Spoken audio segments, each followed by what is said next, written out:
আমাদের 3 ঘন্টা জার্নি হয়ে গেছে গাড়িতে। তো আমরা একটা পেট্রোল পাম্পে নেমেছিলাম, সেখানে যে যার করার করলো। তারপরে ওখানে আমরা খেলাম, মা চানা মশলা রুটি করে নিয়ে গেছিলো, খেলাম। খেয়ে ওখানে সবাই কিছুক্ষণ একটু বিশ্রাম নিয়ে তারপরে তো আবার গাড়িতে উঠবো।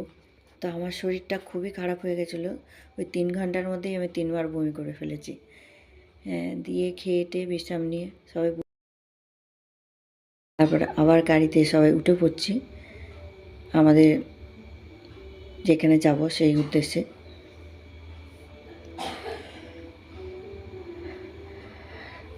শরীরটা আমার খুবই খারাপ ছিল। আমরা পৌঁছে গেছি সেখানে।